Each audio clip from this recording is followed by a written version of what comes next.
Hey guys, welcome to my gaming channel, Rina the Wolf here, and today let's talk about Resident Evil Revelations 2. I know, it's not one of the Resi games we are used to. I have a lot against Revelations 1. Rev 2 though, we have Claire Redfield and Barry. Hey, it's Barry, everyone's favorite daddy, right?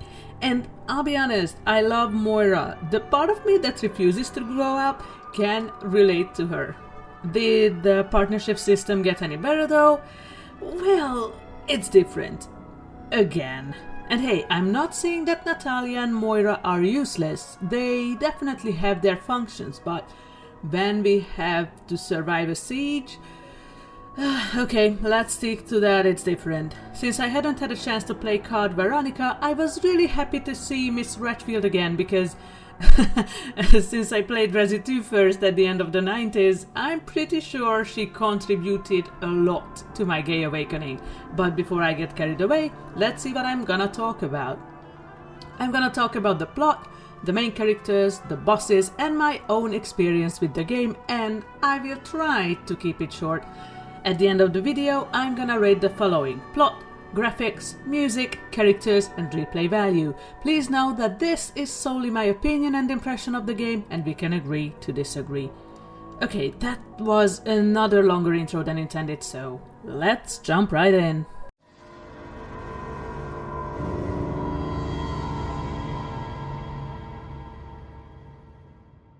The narrative of Revelations 2 is unique because it is split into 4 distinct episodes, each divided into 2 parts. Claire's part, which is set in the past, and Barry's part set 6 months after Claire and Moira arrived on the island. Claire and Moira escape their cells and fight their way through the prison. Moira refuses to use a gun due to a traumatic childhood accident where she accidentally shot her sister, Polly.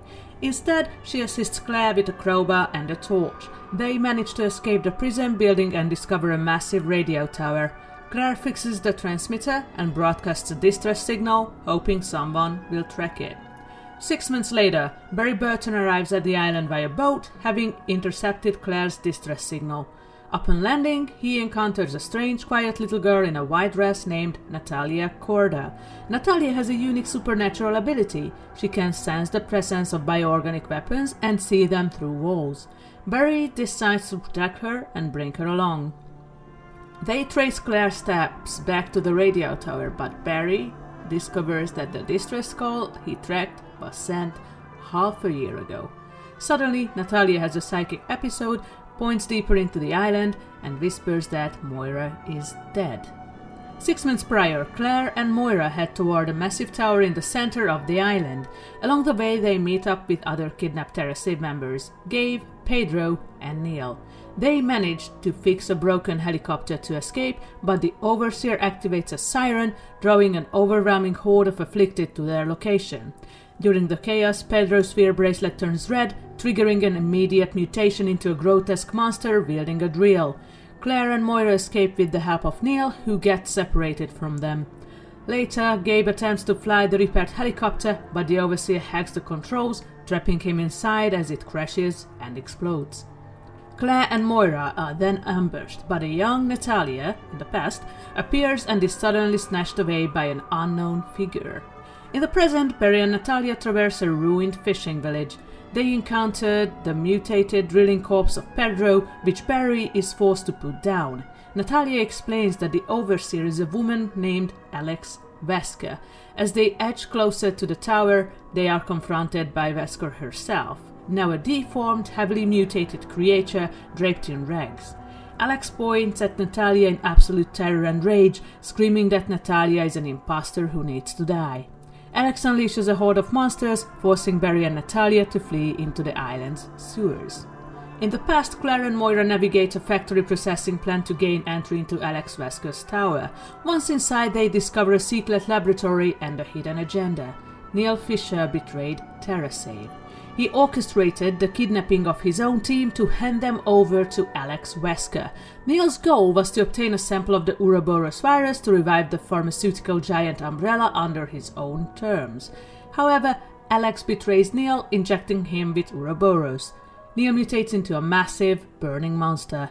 Claire and Moira fight him, but Neil pins Claire down. In a crucial moment of character growth, Moira overcomes her childhood trauma, picks up a gun, and shoots Neil dead to save Claire. In the present, Barry and Natalia navigate the dilapidated sewage systems and a massive mining facility. Barry opens up to Natalia about his fractured relationship with Moira, explaining that he blamed Moira for a childhood gun accident which drove a wedge between them. Natalia comforts him.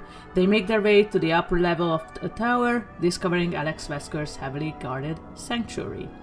6 months prior, Claire and Moira confront Alex Vesker in her throne room. Alex reveals her ultimate plan. She is dying of a terminal illness and sought a host body that could completely suppress fear so she could transfer her consciousness into it. Natalia Corda, having survived a horrific Terra Grigia panic as a child, is completely immune to fear. Alex shoots herself in the head to trigger the consciousness transfer. This activates a self-destruct sequence in the tower. As Claire and Moira flee, falling debris pins Moira down. Moira begs Claire to leave her behind before the tower collapses. Claire narrowly escapes by diving off a cliff into the ocean below, where she is rescued and hospitalized. She tells Barry that Moira didn't make it. In the present, Barry and Natalia enter the ruins of the tower. They find a hidden underground bunker replicating a mansion, which is a nod to the original Spencer mansion. There they find Alex Vesker's journals. It is revealed that when Alex shot herself 6 months ago, she experienced fear in her final microsecond of life. Because of this fear, her original body mutated into the hunchbacked monster Harry encountered rather than dying peacefully. Alex wants to destroy Natalia because she cannot handle the fact that a perfect, unmutated copy of her consciousness exists inside the little girl. Alex ambushes them, knocking Barry unconscious and grabbing Natalia. As she begins to choke Natalia to death, the narrative splits into 2 endings depending on a choice made in episode 3. Specifically, who killed Neil. And I'm sorry, but I don't have footage of the bad ending, but here it goes. If Claire killed Neil in episode 3, Moira never overcame her trauma and died in the tower collapse. As Alex chokes Natalia, the unconsciousness of Alex Vesker fully awakens inside Natalia's mind. Natalia's eyes turn cold and red. She easily rips Alex's mutated heart out with her bare hands, killing her old body. When Barry wakes up, Natalia looks at him with an eerie smirk, completely possessed by Alex Vesker. She leaves a devastated Barry alone in the dark. Now, let's talk about the good canon ending. If Moira picked up the gun and killed Neil in episode 3, she survived the tower collapse. As Alex chokes Natalia, a gunshot rings out. Moira is alive, having survived the past 6 months on the island with the help of an old dynamic local survivor named Evgeny. Moira shoots Alex, freeing Natalia. Barry, Moira and Natalia flee to the cliffside as the mutated Alex chases them. Suddenly, a helicopter arrives. Claire Redfield has returned, armed with a high-caliber sniper rifle to provide air support. Barry strays on the ground to fight Alex face-to-face, while Claire fires from the helicopter. Barry distracts Alex long enough for Claire to fire a rocket launcher directly into the monster, obliterating Alex Vesker once and for all. In the canon ending, Barry officially adopts Natalia as his daughter, and they live as a family alongside Moira. The final scene takes place a couple of years later. Claire is driving to visit the Burton household. Meanwhile, in her bedroom, Natalia is surrounded by dark literature and news reports about bioterrorism. She smiles ominously as she finishes reading an essay by Franz Kafka, hinting that while Alex Vesker's physical body is dead, a fragment of her sinister consciousness is still quietly sleeping inside Natalia. Whoa, okay. Even though I don't like all the new game mechanics, I gotta admit that the plot is mwah.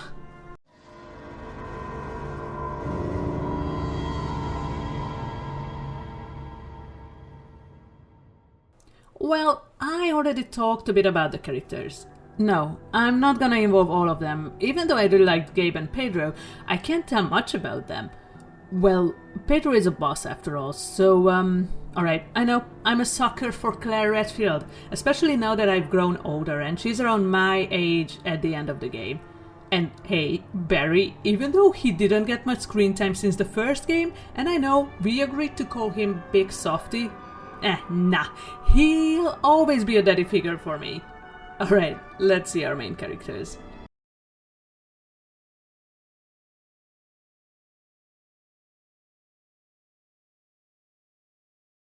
In Resident Evil Revelations 2, Claire Redfield is a vastly different character from her earlier appearances in Resident Evil 2 and Code Veronica. No longer just a college student trying to survive, she is now a seasoned, hardened veteran of bioterrorism response, serving as a senior member of the human rights and biohazard rescue organization, TerraSave. Claire acts as a mentor and older sister figure to Moira throughout their escape. Because of a childhood trauma involving firearms, Moira refuses to use guns. Claire respects this boundary without judging her, taking on the role of the primary combatant while Moira provides supports with a torch and a crowbar. Claire's hard and pragmatic nature sometimes clashes with her natural empathy. When they discover their boss, Neil Fisher, has betrayed TerraSave, Claire is forced to violently execute him after he mutates into a tyrant-like BOW. Fans noted that Claire in Revelations 2 is much more cynical and emotionally guarded than her past self. The constant exposure to global bioterrorism has worn down her bright, optimistic demeanor, replacing it with a laser-focused survival instinct.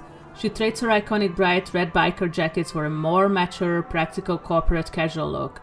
A white button-up shirt under a dark blazer paired with practical jeans and combat boots, highlighting her transition from a civilian survivor to a professional operative. If this doesn't scream she's matured since her last appearance, I don't know what does.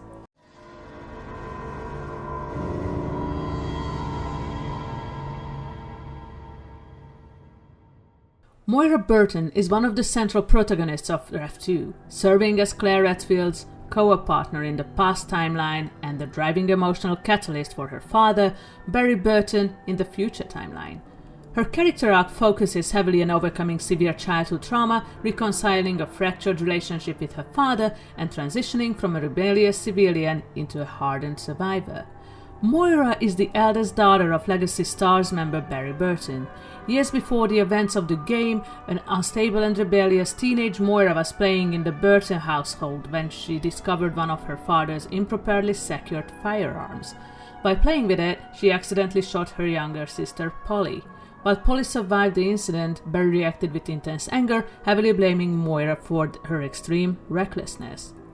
This deeply traumatized Moira, instilling in her a severe phobia of firearms and creating a massive, bitter emotional rift between her and her father that lasted well into her adulthood. To forge her own path away from her father's shadow, Moira joins TerraSave, a bioterrorism NGO under the mentorship of her childhood idol, Claire Redfield. Because of her gun phobia, she completely refuses to use firearms during gameplay. Instead, she supports Claire by using a heavy crowbar to break open locked doors and finish off downed monsters, and wielding a high-intensity torch to blind the afflicted and spot hidden items in the dark. Moira's ultimate character growth occurs at the end of episode 3. After discovering that their boss, Neil Fisher, betrayed TerraSave and mutated into a massive monster, the creature pins Claire to the ground. In a desperate, climactic moment, Moira is forced to confront her deepest fear. She crawls toward the dropped pistol, overcomes her trauma, and fires the gun to kill Neil, saving Claire's life. Shortly after, during their escape from Alex Vasquez's exploding tower, falling debris traps Moira. Realizing they are out of time, she begs Claire to leave her behind. The tower collapses and Claire escapes alone, leading the world, including Barry, to believe Moira died in the rubble. Honestly, I don't really care about the bad endings, so I'm only considering the canon one. Because Moira overcame her fear and shot Neil, she survives the 6 months on the island. In the final battle, just as a mutated Alex Vasquez corners Barry and Natalia on a cliffside, Moira steps out of the shadows and shoots Alex, protecting her father. In the game epilogue, Moira completely reconciles with Barry. She is shown back at the Burton household, finally at peace with her family, as they officially adopt Natalia into the home. I might have made her section too long, but in my eyes, Moira is an absolute badass, and actually, I hope to see her again.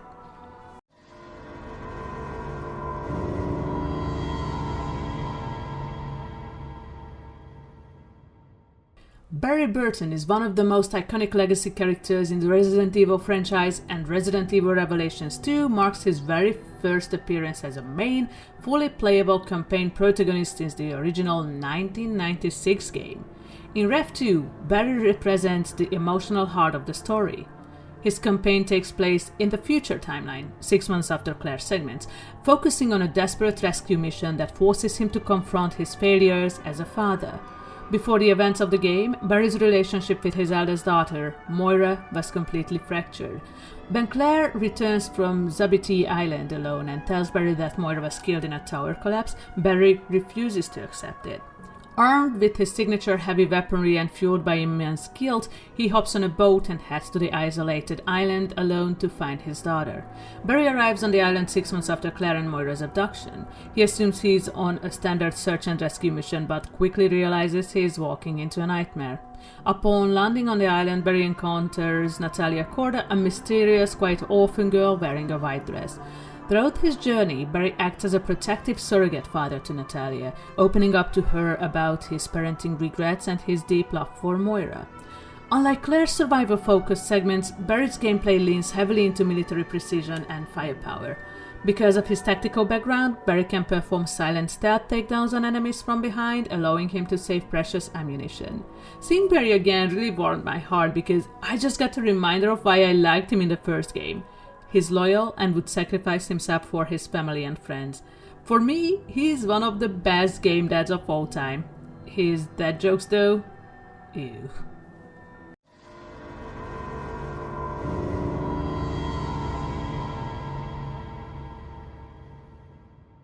Natalia Corda is one of the most enigmatic and narratively vital characters in the game. She serves as Barry Burton's AI companion in the future timeline and is the literal anchor for the game's entire plot, psychological horror themes, and branching endings. Before the events on the island, Natalia lived in the floating high-tech city of Terra Grigia. In 2004, the city was completely destroyed by the bioterrorist group Il Veltro in an event known as the Terra Grigia Panic. During the chaos, Natalia watched her parents die right in front of her. The sheer, overwhelming trauma of the event did something unusual to her mind. It completely broke her ability to feel fear. She was rescued by TerraSave and placed in an emotional recovery facility, which is where Neil Fisher noticed her unique psychological state and designated her as a prime candidate for Alex Vesker's twisted experiments. Because Natalia completely lacked the capacity for fear, she was the perfect subject for Alex Vesker's lifelong project. Alex was dying of a terminal illness and needed a host body whose mind could completely suppress terror so she could digitally transfer her own consciousness into it without triggering a viral mutation. In Barry's campaign, Natalia cannot use firearms or traditional weapons. However, she has unique sensory and supernatural abilities that make her an invaluable partner.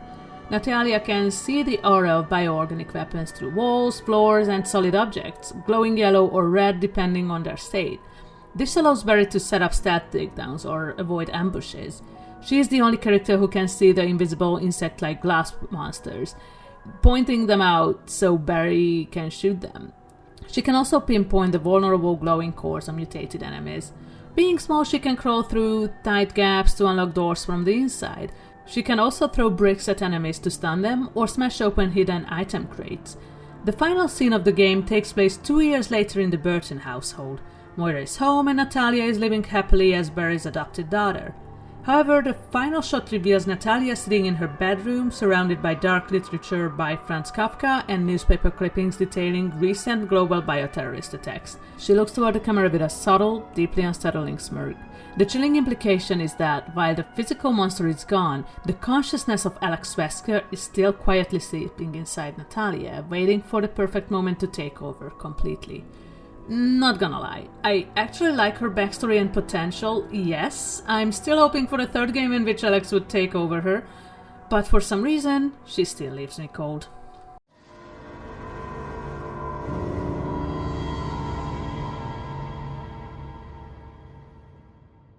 Yet again, we have different types of enemies, even though Alex used the Ouroboros virus. Okay, yes, the Revenants really look like the Ouroboros, but now we have the Afflicted, the Glasps, Orthruses, Ironheads, and Sieges. Alright, let's see who we have to face in this game.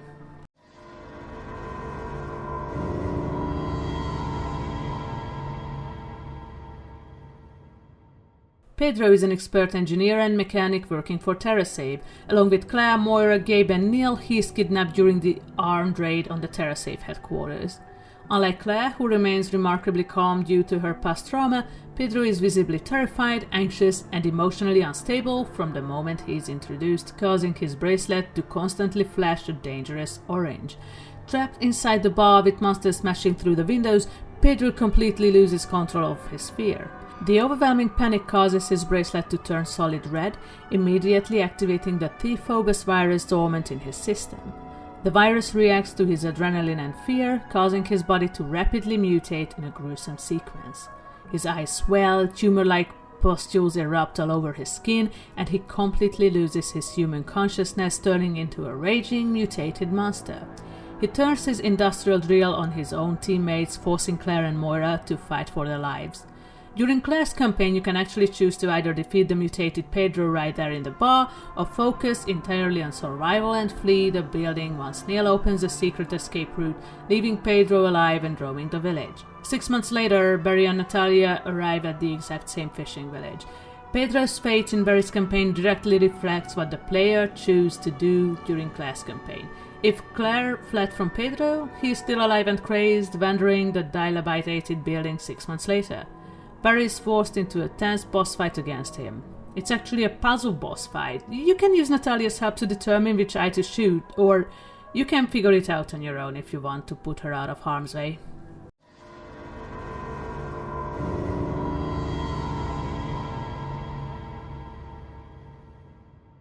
Neil Fisher is one of the most pivotal secondary antagonists in Rev 2. He serves as a high-ranking member of the bioterrorism NGO TerraSave, acting as Claire and Moira's boss. While he initially presents himself as a heroic, composed leader dedicated to saving lives, he is ultimately revealed to be a cold, calculating traitor whose secret corporate ambitions drive the entire plot of the game. Neil is a staunch disciple of Morgan Lansdale, the villainous former head of the Federal Bioterrorism Commission from the first Resident Evil Revelations. Lansdale believed that bioterrorism was a necessary evil to justify the existence and funding the massive counter-terrorism organizations. When Lansdale was arrested, Neil secretly adopted this ideology. He infiltrated TerraSave with a dark agenda. He wanted to restore the FBC to its former glory. To achieve this, he entered into a secret alliance with Alex Wesker. Neil struck a horrific deal with Alex. He would use his position at TerraSave to hand over an entire roster of candidates who possessed high psychological resistance to fear for Alex's consciousness transfer experiments. In exchange, Alex promised to give Neil a sample of the highly unstable Ouroboros virus, which Neil intended to use to stage a controlled bioterrorist attack, thereby forcing the global community to resurrect the FBC. In episode 3, Claire and Moira discover Neil's ultimate betrayal when they find his name listed in Alex Wesker's logs. They confront him in the tower's laboratory, only to find that Alex has betrayed him as well. Alex mocks Neil's grand corporate ambitions, stating that he was nothing more than a pawn, and injects him with the Ouroboros virus before leaving him to die. The Ouroboros virus violently reacts with Neil's cellular structure, mutating him into a massive, grotesque, tyrant-like BOW. His body grows to an immense size, his right arm transforms into a collection of writhing, black organic tentacles, and a vulnerable, glowing orange core manifests on his chest. Despite his horrific physical mutation, Neil retains a fragment of his human mind and speech, beeping and screaming about his failed dream to restore the FBC as he blindly attacks Claire and Moira in a burning elevator shaft. The climax of the boss fight against mutated Neil is the single most important moment in Revelations 2, as it serves as the hidden trigger that decides whether the player gets the good ending or the bad ending of the entire game. After a grueling battle, the mutated Neil collapses but suddenly lunges forward one last time, pinning Claire to the ground and knocking her gun away, giving the player a decision to make. Who would shoot him? This fight can be obnoxious. Just try to stack up on firebombs and get him to hit as many gas canisters as possible. By the way, I never trusted him. Who wouldn't be scared if they were surrounded by mutants?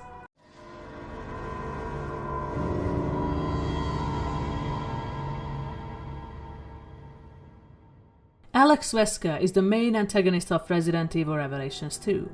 Known initially through most of the game as the Overseer, she is one of the most intellectually brilliant, psychologically twisted, and narratively complex villains in the entire Resident Evil franchise.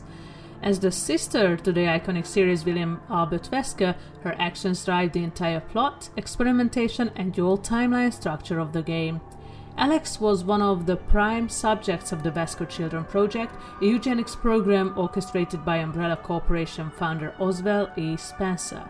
Spencer kidnapped dozens of children with high IQ genetics, raised them with intense conditioning, and injected them with experimental viruses to create a new race of immortal superhumans. Only 2 children survived the viral selection process: Albert Wesker and Alex Wesker. Unlike Albert, who became a bioweapon frontline powerhouse, Alex excelled in research, virus manipulation, and psychological manipulation. Spencer favored her intellect, tasking her with discovering the secret to biological immortality. However, Alex realized Spencer was merely using her, so she stole his research, resources, and funding, and vanished to a remote location to pursue immortality for herself. Alex Wesker's entire motivation stems from a profound flaw. She is dying. She suffers from a severe, incurable terminal illness that is slowly wasting her body away. Because her physical form is failing, she becomes obsessed with achieving immortality through a digital consciousness transfer. Her plan involves mapping her mind and memories into a digital format and uploading them into the brain of a young, genetically compatible host. However, the procedure requires a very specific catch. The host body must be completely immune to fear. If the host experiences terror, their brain chemistry will trigger a viral mutation, destroying the brain and ruining the consciousness transfer. To find a perfect, fearless host, Alex takes over Zabiti Island, an isolated, abandoned Russian penal colony. She developed the T-phobos virus, a unique viral strain that remains completely dormant inside a host's body unless the host experiences high levels of adrenaline and fear. If the host panics, the virus immediately triggers a horrific, painful mutation. Alex successfully performs the consciousness transfer ritual in Natalia. Believing her mission is a success, Alex glorifies her own death by quoting literature and shoots herself in the head, expecting her old body to die while her mind slowly incubates inside a sleeping Natalia. However, Alex's plan backfires horribly. In the final microsecond before she pulled the trigger, she felt a sudden flash of intense fear. Because of this fear, her corpse didn't stay dead. The T-phobos virus activated, resurrecting her old body as a hideously deformed, hunchbacked, and insane monster draped in rags. 6 months later, when Barry Burton arrives, this mutated Alex is driven completely mad by psychological torment. She looks at Natalia and sees a beautiful, unmutated, perfect clone of her own mind. Driven by intense self-hatred, jealousy, and existential crisis, she becomes obsessed with choking Natalia to death so that the only one Alex remains. The boss fight can be easily done. Just stack up on firebombs and make sure you have magnum bullets. Oh, and it's better to be precise with Claire. Despite her physical body being destroyed in the canon ending, Alex Wesker technically wins. In the game's final epilogue scene, set 2 years later, Natalia is living happily as Barry's adopted daughter. However, the final shot shows Natalia in her bedroom reading Franz Kafka, looking into the camera with Alex Wesker's signature sinister, ominous smirk. While the physical monster was defeated, a fragment of Alex's cold consciousness has successfully taken root inside Natalia, waiting for the perfect moment to seize complete control. I have to admit, she is brilliant, but to me, Albert Wesker will always be the better Wesker.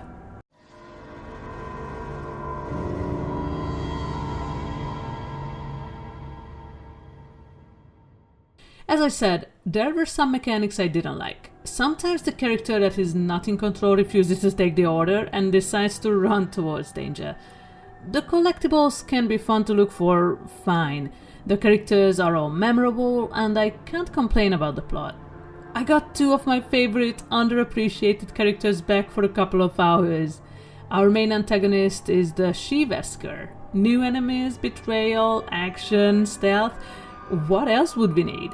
As much as I'd love to complain about the partnership system, I can't really say anything against it. They have their own functions, and somehow the AI was still better than in Resi 6. Overall, I have a very positive experience with this game, and no, not only because of Miss Redfield. Right, let's see my scores.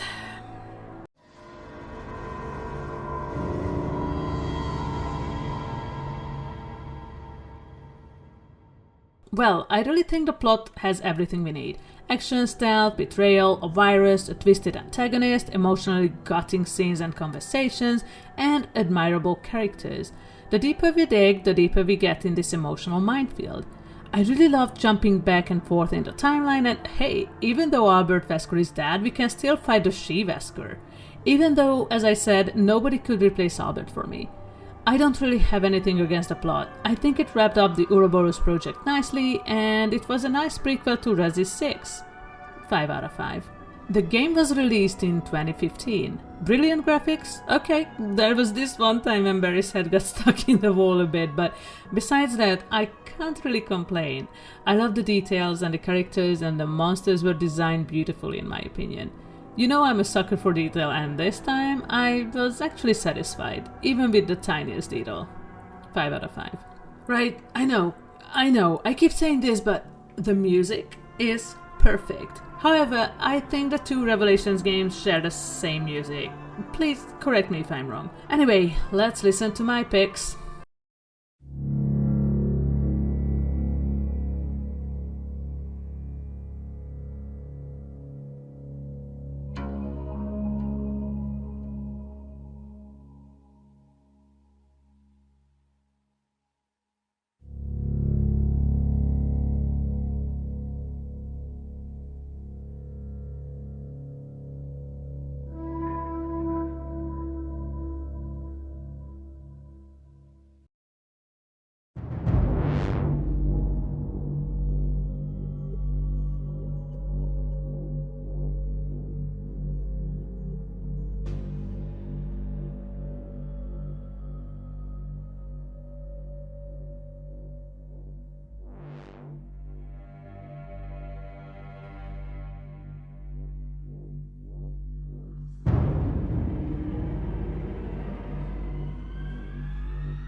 Yeah, I gotta give it a 5.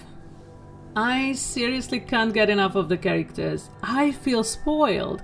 Claire turned out to be a mature, hardened character. Daddy Barry is back. Moira, damn, I love her attitude and pot him out. Not gonna lie. And wow, she actually came over her trauma. That's what I call character development. Even though Natalia leaves me cold, I gotta admit she's a great addition to the game. Alex and her God complex? Oh yeah, and the way Neil believes he would do the right thing? Oh, I love that naivete. Right, definitely a 5. I'm gonna admit, despite not playing this game a lot, it's not because I don't want to or I don't like it that much. It's just a lack of time, and okay, I might have portrayed this game as perfect, I actually have one thing against it. Capcom put the thing they did in 5, so you can't really get rid of your save files to start a completely new game. Or maybe I just haven't found a way yet. But besides this, yes, I love replaying this game every single time. Great plot, great characters, perfect amount of action, just the right amount of emotional damage, and as always, perfect music. 5 out of 5.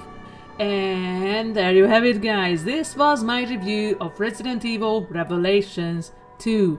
We have some more stories to tell here. Wanna see that? If you're watching this review right when it comes out, first of all, thank you so much. Second, please be patient. The gameplay is going to be out soon, commentary and no commentary additions. If you wanna know what I'm up to, I have left a link in the description so you can follow the progress and the upcoming reviews and the gameplay. Okay, I think it was way more than enough of my rambles, so if you like this video, please consider giving it a good old thumbs up and wreck that subscribe button. It costs you nothing, it means a lot to me, and I hope to see you in the next video. Bye!